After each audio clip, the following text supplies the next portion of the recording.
I had a very complicated relationship with my dad, and it was really, there was a foundation of tough love with my father, and wasn't a big I love you guy. He would beat my ass when I was 5 years old. There's a testosterone thing that just happens between sons and their fathers. And he wanted sympathy, and I said, if you want sympathy, go home to your mother and get it. He said, you are throwing it all away. It is the worst mistake you will ever make. And I wish I had someone who could just pull me aside. Hey, it's gonna be okay. It's gonna be okay. I wish I knew that. My dad got into professional wrestling in the 60s and the 70s. 150 pound Rocky Johnson. Where it was an all-white wrestling business, an all-white audience. And at that time in the late 60s, where racial tension and divide was still very strong and the wounds were still there. But he was able to change behavior, the audience's behavior. So this all-white audience who would never cheer a black man cheered him in these arenas. He would get up at usually 5:30 in the morning, and he would say, if I get up, you're gonna get up too. Yes. And I wouldn't work out, but he would just make sure that I was there and be with him, and that was our time that we could spend together. My dad always said too that regardless of what you do in life and where you go, respect is going to be given when it's earned, and you have to go out and earn it every single day. The thing that has worked for me is to remember the hard times. I was evicted when I was 14. We were kicked off the island. We couldn't live in Hawaii. Had no place to live. My mom and I came home, and I'll never forget, the rent was $180 a week.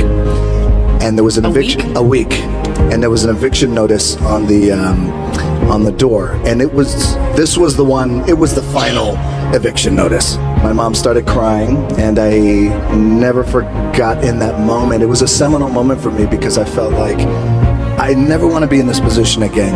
What can I do? So at 14 years old, I thought, well, the heroes in my life, Muhammad Ali, for example, professional wrestlers, they're all men who have worked hard with their hands and they built their body. Yes, that's what I'm gonna do. I'm gonna do what my dad taught me and these other heroes. I'm gonna go build my body so we're never evicted again. And at that time, we were at an all-time low, I think, with our family, and I am already a pretty big boy. 6'4", 200, maybe 20, 25 pounds. I had a very bad mustache. I had a chip on my shoulder. Fresh into this high school in Bethlehem, Pennsylvania, Freedom High School. A teacher comes in, his name is Jody Swick. Tough guy. He shook my hand. I'll never forget that shake. He said, I want you to do something for me. Yes? Why don't you come out and play football for me? I said, okay. And I went out and I played football for Jody Swick, and he was our head football coach, and he became a father figure to me and a mentor. I fell in love with the game of football, and I started getting recruited from every college across the country. My thought process started to change. That's when I started thinking about goals and what I wanted to accomplish. My goal was to play in the NFL. Again, because we didn't have a lot of money, so I wanted to be the first one to buy my parents a house. And the dream didn't come true. I didn't get drafted. I didn't get any offers, nothing. I had to work up in Canada at the Canadian Football League. When I was cut from there, my dad had to come pick me up. And I'll never forget, we were on I-75. He lived in Tampa, came to Miami, got in his pickup truck. We drove up I-75. And I'm 23 years old. I am forced to move back in with my parents. He got sassy with me one time. It was about 1.5 miles from home, and he wanted sympathy, and it was pouring down rain. And I said, if you want sympathy, go home to your mother and get it. And I wish I had someone at that time who could just pull me aside and, hey, it's gonna be okay. After about a month and a half of staying in that little apartment and cleaning, I got a phone call from the head coach of the team who cut me, the head coach of the Calgary Stampeders. He called me and he said, hey, I know we cut you, but I'd like you to come back. I said, okay, I appreciate that, coach. Thank you very much. I'll think about it. He said, okay, great. I hung up the phone, and my dad said, you're gonna do it, right? I said, no, I don't think so. And he goes, what? I said, my gut tells me I'm done. He said, what are you gonna do? I took a deep breath. I said, I'd like to get into the business. He said, what business? I said, the wrestling business.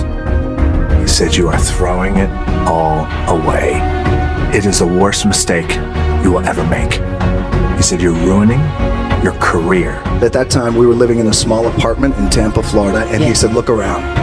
This is what I have. I don't have anything.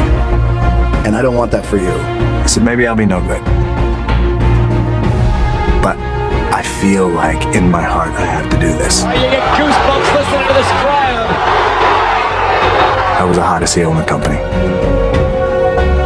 And things were on fire.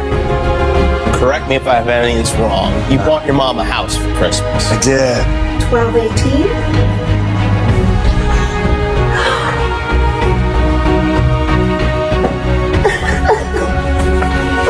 Brand new home.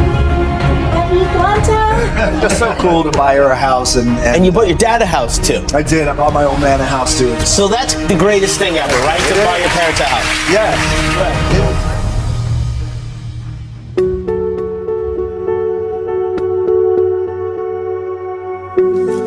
Man, I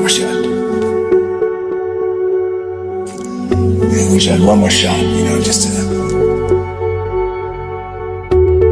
say goodbye, say I love you, say thank you. Rocky the Soul Man Johnson passed away.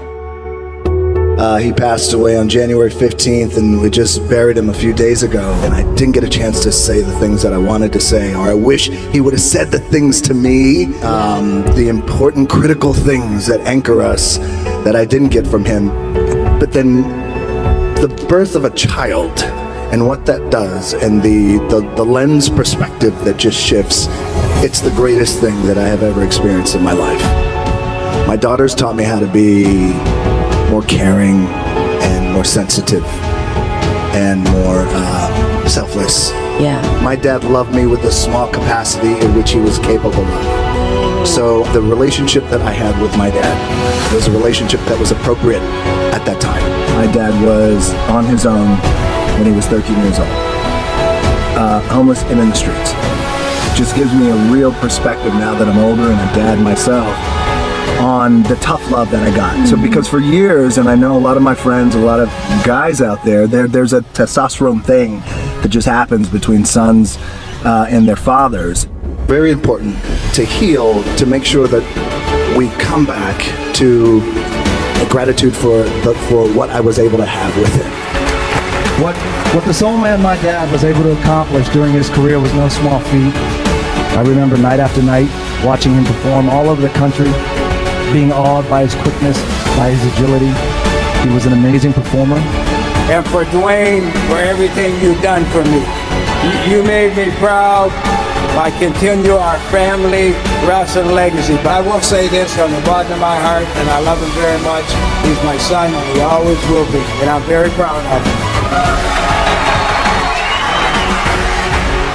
The thing that has worked for me is to remember the hard times. And I just remind myself, I was evicted when I was 14. We were kicked off the island. We couldn't live in Hawaii. Had no place to live. I would remember that, and it allows me then to be present in the moment and understand, holy shit, the stuff I have around me right now, this is the shit that I dreamed of when I was a kid. I am here. I try and find a way to be grateful for every single thing I have, every single day. Wins, losses, loved ones, you name it. My life wasn't always this way. It was much different many moons ago. So these days I'm grateful to the bone for everything. The other thing is hunger. You always hear people say, well, it's about being number one, about being at the top. Or how about this?